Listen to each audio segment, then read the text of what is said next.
Babble with Ben. This podcast is recorded on the lands of the Wurundjeri peoples of the Kulin Nation. I wish to acknowledge them as traditional owners. I would also like to pay my respects to their elders, past and present, and Aboriginal elders of other communities who may be participating today. Welcome back to the Babble, Adam Steinberg. Thank you for having me. Thanks for coming back. We've got a few things to catch up on. We do. Because we had you on with Karina maybe about a year ago, and Yeah. you've got there's some developments with Slurm, and there's also some developments with some other projects as well, and it'd be good to hear all about them. It's all happening. It's forever changing. So what are the new projects you've got, just before we circle back? Well, I'm working with my band, which is called the Adam Steinberg Trio. I just put out a couple records on Spotify of instrumental music, and I'm putting the trio together to be able to play that stuff live.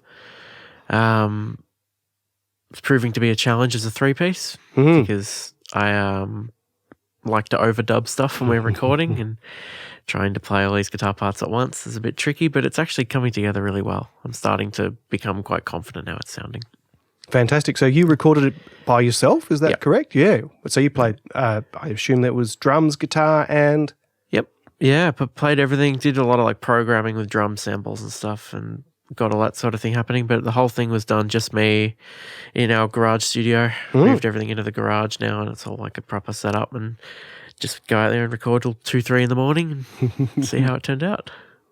And what I can't remember how it's pronounced, but it's got an O and a K at the start. Yeah, the Okio Meta. Okio Meta, and it's got a 2 at the end, even though I don't remember the first one. The first one is out now. Yep. The second one came about a month later. It's just I got asked why I didn't put it as one whole thing, but they were just recorded one after the other, basically. It's just continually being creative. Fantastic. And who are your inspirations? I'm going to go out on a limb and say there's a little bit of John Frusciante in there, maybe? Yeah, definite.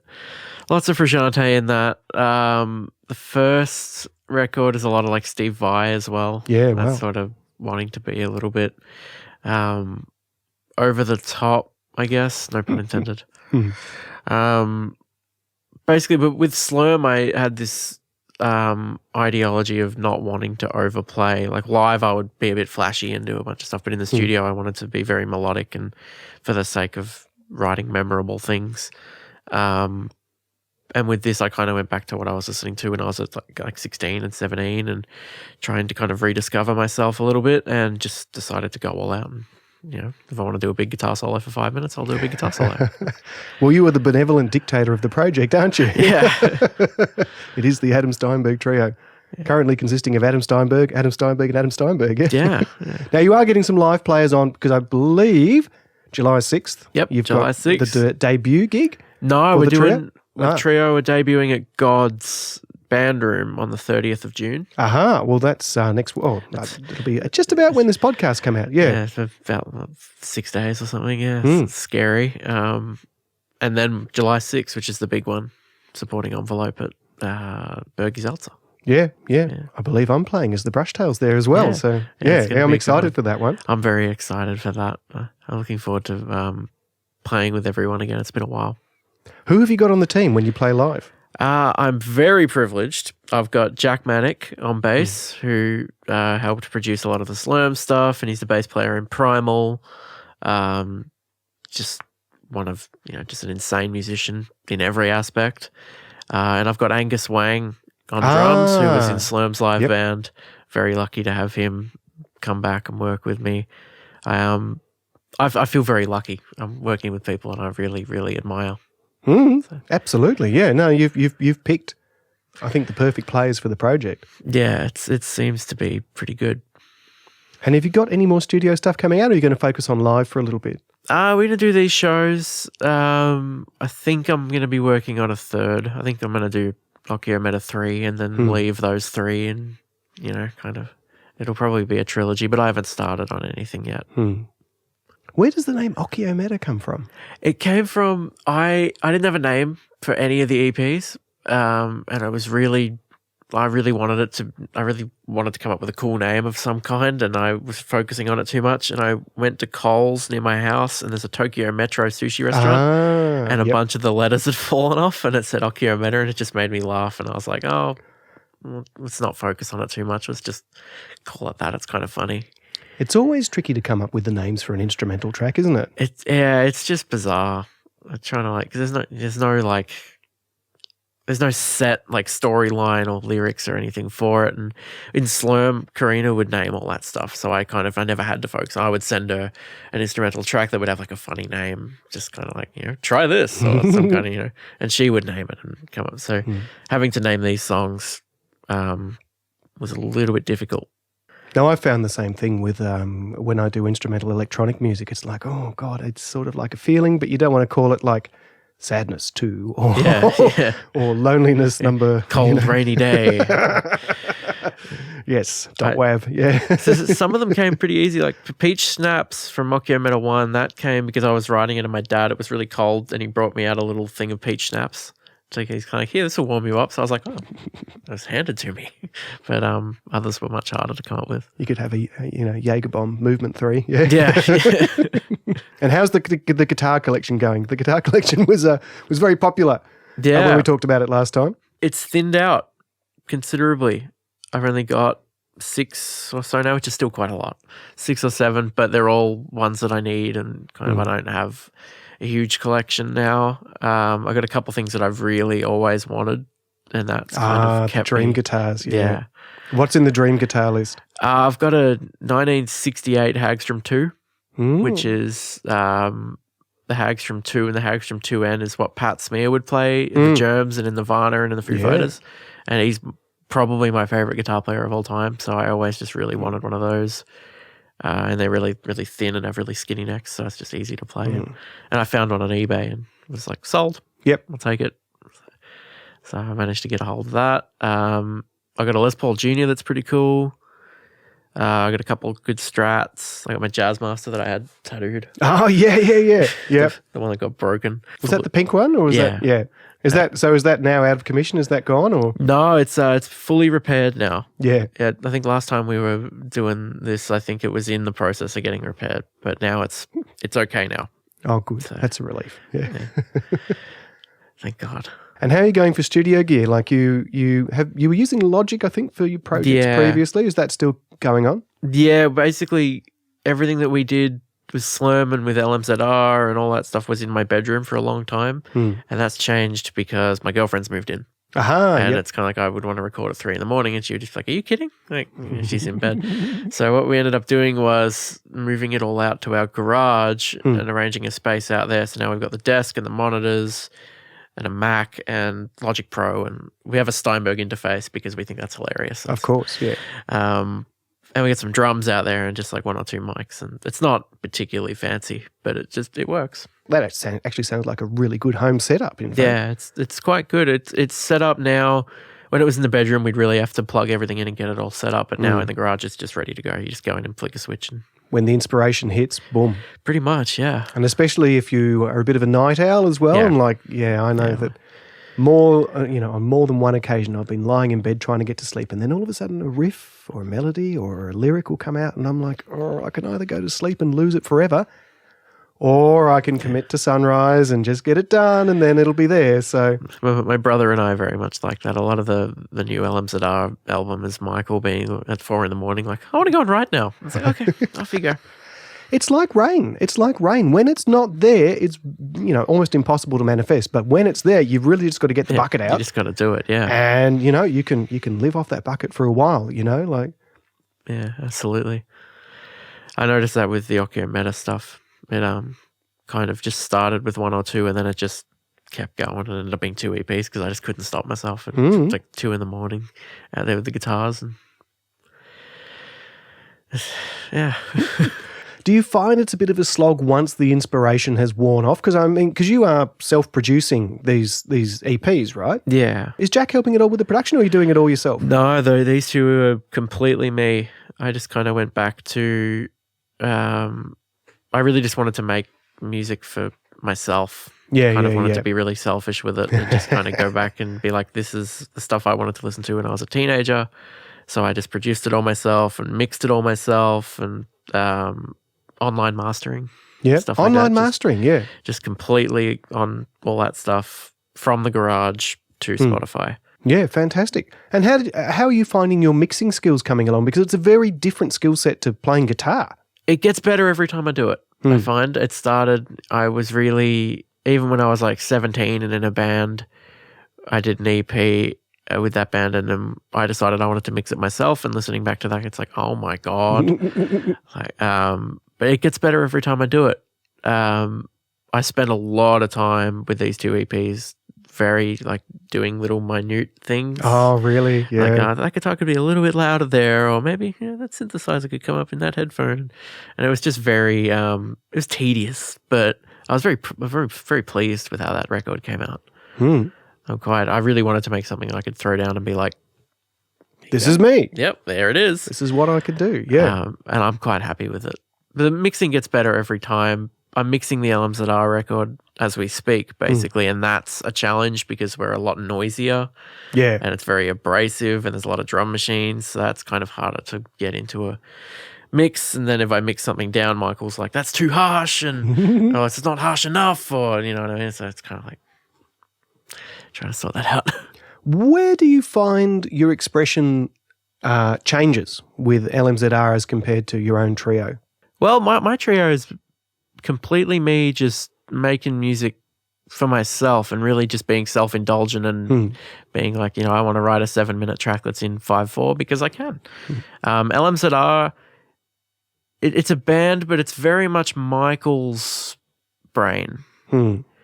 It's very much I will write some stuff for it sometimes, but it's very much he will come in. He plays guitar in a very sort of rough sort of way. He can play some bar chords and he kind of hits it and he's like, it should sound like this, and he does that, and then he'll come up with a bass part, and we normally use drum machines a lot because we like stuff like Big Black and all that sort of, so we have drum machines going. We have a little drum machine, a 505 that we just call Roland. Oh, yeah. That's our friend. That's our third band member. So it's basically his brainchild, and then it's just me helping commit it down. Basically helping to track it, and I'll play stuff. He doesn't like to play a lot of guitar. He's not very confident in his ability, but so he'll play bass and he'll program and he'll play some keys and stuff like that, and then I'll play guitars and he'll track vocal and kind of, I'm just helping him piece it together. Mostly it's his brainchild. More of a supporting role, hey?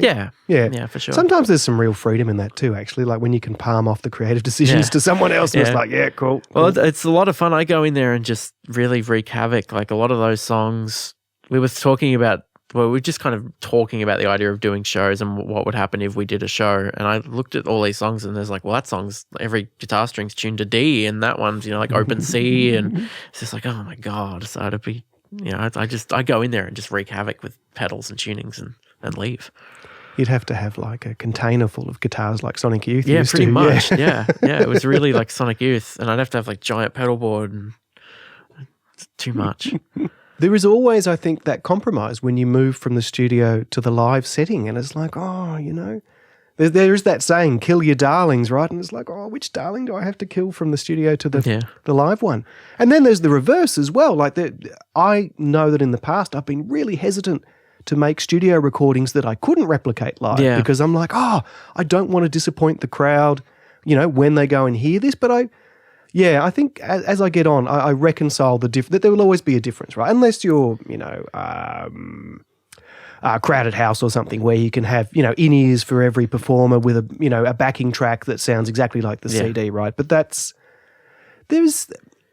I think maybe, not particularly with crowded house, for example, right? But there can be a lack of spontaneity too if everything's on the rails. Like I've never done an Ableton performance on the rails, have you? I play with a guy named Charlie H. Yeah. And we do a lot of stuff with track live. Yeah. So we don't have in-ears, but we have it running through the monitors at us. And then we have keys, and we have a backing vocalist, and I'm doing all the guitar sort of stuff.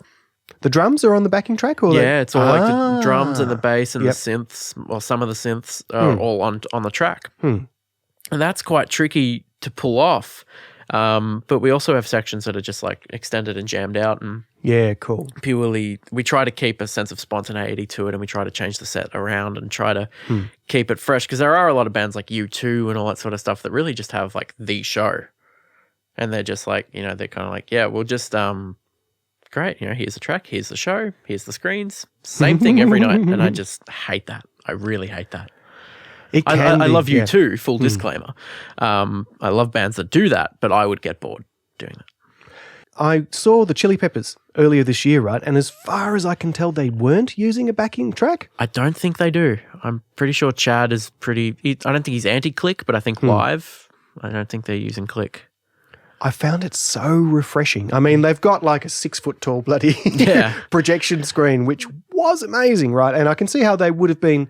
That was synchronized in some way. Oh no, they were feeding back the cameras into that screen, right? And it was actually pretty incredible. Like I really was a hell of a show. Fan. Yeah, I saw them twice. Did you go both nights? I went both nights. Yeah, because I saw them on the Tuesday. Yeah, and I was like, oh my God, because I'd never seen them before. I've been a fan of them really since Blood Sugar Sex Magic, right? I would have been in grade 5 or grade 6. You know, whether that's Under the Bridge is entirely appropriate for primary school children is a debate for the ages, right? But I loved it. I really enjoyed it. And so I had missed them every other time they'd come out on tour, right? And now I'm like, okay, I'm in town. I've got the money, right? Because it wasn't cheap the first time around. And I went and saw them and I loved it. I went by myself. It was great. But then a friend of mine wanted to go see them as well, right? My friend Luke wanted to go see them. And I looked up the ticket prices, and the ticket prices for the Thursday were like half the price of the Tuesday. And so I'm like, why wouldn't I, right? Yeah. And it was great because there were different set lists. I mean, they did focus a lot on Dream Canteen and what was the other one? Unlimited Love. Unlimited Love. Out of the two, I reckon Dream Canteen is S tier. I thought Unlimited Love might have been like mid. Yeah, they're both. I think I've read that they wanted to put out like a 40-track album. Yeah. And that's kind of like, oh, Jesus. I reckon if they had just like picked the best out of everything, they could have just put out one double album that was just like not a single skip. Yeah, like just all killer, no filler. Yeah, I reckon they really had the opportunity to do that. I love both of those albums very much. I saw them both nights as well. They were did you? Yeah, ridiculously good. I think it's refreshing to see bands that actually have like 3 full Marshall stacks. Oh, it's my not goodness. something you see it was much incredible. nowadays. Yeah, just the tone that he was getting. Like Frusciante was just. Well, see how he's the dude, right? Yeah, like he's the dude. Well, I saw them last time with Josh Klinghoffer. Yeah, and he had the stacks on stage, but he was using like a JMP preamp or something, like a Marshall preamp off stage instead of the heads. And it sounded all right, but it was kind of thin. And like John actually using like a couple plexis and stuff like that was like, it was like hit you the second he started playing. I was like, geez, this is the sound. Yeah, it was that sound, wasn't it? It was that sound, you could hear it all the way back to Blood Sugar. It's like, oh yeah, there's that sort of feedback drone that maybe what's the song? It goes, Christ, I'm a Sidewinder, I'm a California King. Oh, Parallel Universe. Parallel Universe. Yeah. He does that whammy bar thing with the feedback, and it was and he was doing that for some of the other tracks, and I was like, oh. Yeah. It was just, I don't know, for that gig, it was kind of like, oh my goodness, every one of them is a legend in their own right, and to see all 4 of them on stage, I was like, oh my goodness, you're telling me that Flea, Chad Smith, Anthony Kiedis and John Frusciante, they're all in the same band. Like, it was just, I was a little kid. I was just like a little kid. I was that primary school kid going, I went with Michael, and because he's a diehard as well. Yeah. So he was just like the whole time they would play something and he would just be like, yeah. And I'm like standing next to him like, okay. Because there were some surprisingly deep cuts on there too, I thought. Yeah, they really tend to break out some weird stuff every now and then. I wanted to hear Nobody Weird Like Me. I really wanted to hear that. They did that in Sydney, and I was like, oh, come on. And they didn't, but still like incredible songs both nights. I was actually a little bit surprised when they played Under the Bridge on Tuesday, because I thought, oh goodness, they're all 60-year-old millionaires. They must be so sick of that song. But I'd heard they weren't doing it, and I know my friend Jack, is kind of more of like a hits fan, and he was going the Thursday night. So when the Tuesday night they played Under the Bridge, I texted him. I'm just like, I wonder if they did that deliberately because, arguably the Thursday night would have been the easier night, the bigger night, because it's not quite as naughty as school night to go out on the Thursday, but the Tuesday. But then again, there were some other songs. I can't remember the set list off the top of my head, but there were other songs which I wished I'd heard on Tuesday that I heard on Thursday. Yeah. And so I was just, even though, it sort of set the budget back a little bit, right? Like it was worth going to both shows, especially because I took my friend Luke the second time round as well. Like that was just amazing because he's about my age and he's a fan too. So yeah, it was definitely worth going both nights. I feel like I got my full spread of Chili Peppers music. And did you hang out for Bass Invader playing out at Flinders Street Station as well? No. Oh, did you hear that there's the guy who wears like a Darth Vader He's like mask the full, and plays? Yeah. I've definitely seen him before, but I didn't see him that night. I was too focused on having to get home. That was a nightmare getting home that night. There were a lot of people, yeah. We ended up getting a lift. We ended up making, thank God, shout out to my mum. We ended up making her come and get us because the trains weren't running. Oh, the trains weren't running? Was it bus replacements or something? They stopped from a certain point. They didn't put extra ones on. So by 11, midnight or something, 11 o'clock, they stopped. And the show wasn't over until well past 10, was it? Yeah. So it was like a real mad rush. So we ended up getting help. Yeah. Because you're out southeast way, aren't you? Yeah. Down in Frankston. Yeah. So if you're out on a Tuesday night and it's a long walk from Caulfield, isn't it? Tricky travel. It's a very long walk. Yes, yeah. So I'm glad you were there at the Chili Peppers too because I just found it. Yeah, it was just. I can't remember how long it had been since I'd been that excited to see a band. Yeah. Super excited. So we've talked about your trio. We've talked about LMZR. Can you give us an update on Slurm? What's going on there? As far as I know, Slurm is still continuing. Yep. And that's it'll be fantastic. Karina's an amazing songwriter and, so I have no doubt that it'll be fantastic. Basically, what ended up happening is at the end of last year, we were going to make a record. And we did the fundraiser and we got some funds and we were going to make a record. And basically what happened was me just being like, okay, we're going to make a record. Let's make a record now. Why not now? Let's just go. And basically Karina wanted to also do that and make a record now, but she also just had things going on in her life. And me being so hyper-focused on the idea of making a record, I was kind of ignorant to that. And I was kind of just like, well, push it all aside. Let's make a record, let's just do it.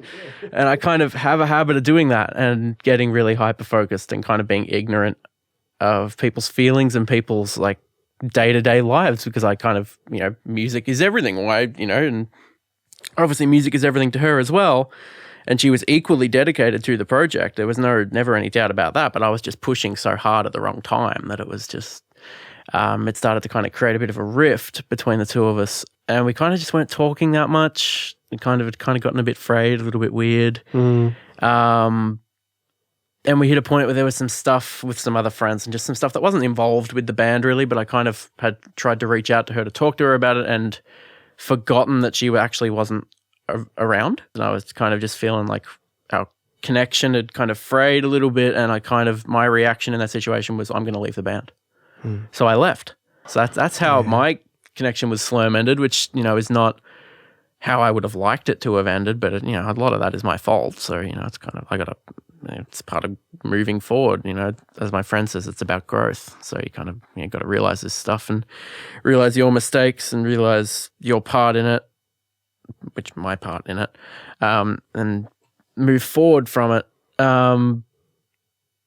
In hindsight now, I regret how it happened, but I don't regret it happening because I got to make these records and kind of really go back and kind of really just shut down and then start from the ground again and kind of figure out who I am as a guitar player and who I am as a person again and kind of learn from these mistakes and kind of lose the ego a little bit. Because in Slurm, I was kind of a bit full of myself, shall we say, and kind of just rebuild. So I think that I'm glad that I've rebuilt and I'm sure that Slurm I have heard that they're continuing, but I am not in touch with it that much. Course, yeah. But it'll be great. Karina's incredible. Everyone knows Karina's incredible, and I'm still a huge fan, and I will be a huge fan.